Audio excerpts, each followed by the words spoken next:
Alright, what's going on, guys? We're going to show you how to take a surplus of peppers from your garden and get them to last over the winter or until you're ready to use them. We're going to do two methods here. We're going to freeze some of them whole and dehydrate the rest of them. And I'll show you what we're going to do after we dehydrate them.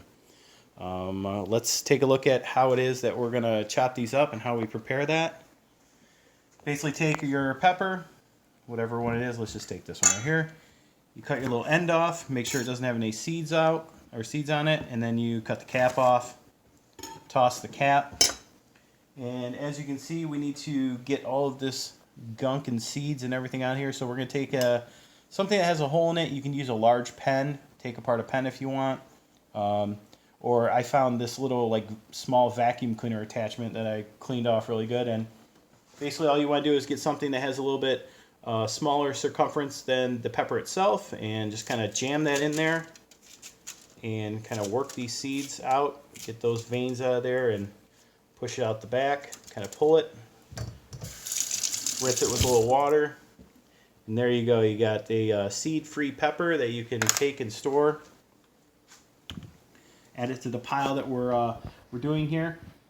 So with this batch, we're going to freeze them and put them back in the Ziploc bag and save them over the winter and put them in our chest freezer. So what you don't want to do is to just throw them all in the bag and put it and freeze them, and because if you do that, they'll just all stick together. So get yourself a cookie sheet and lay them all out. Either you can stand them up or lay them down, whatever it is. Try not to let them touch. Put them in the freezer for a couple hours, then pull them out. They'll be good and frozen, and you can throw them back in the bag and then put that bag in the freezer. And then that gives you the ability to, when you take them out, they're not all stuck together. You can just use one at a time if you wish, or however many you want. The other method we're going to do, or what other thing we're going to do with them, is dehydrate them. So you don't want to dehydrate a whole pepper like this, or even cut it in half, because it just takes way too long to do the dehydration. So you want to cut small little slivers, or little, like nickel size pieces like that, probably maybe 1/4 inch thick.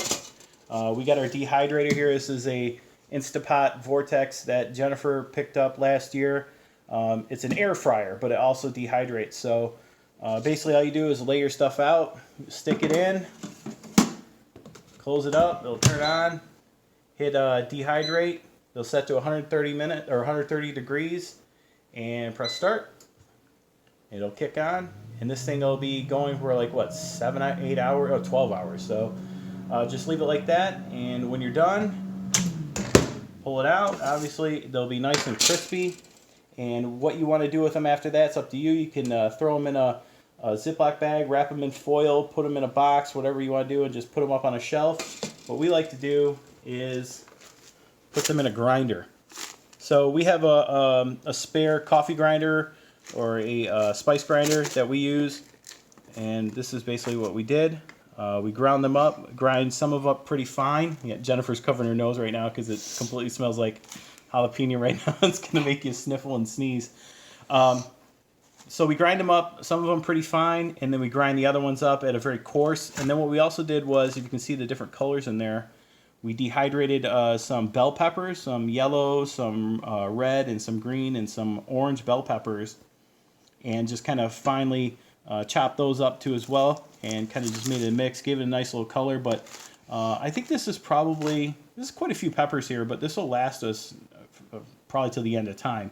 And with what we've collected for the end of the season here, it's going to last us quite a bit of time. I think I'm going to hit John up, give him some, and then if anybody else wants some, we've got plenty.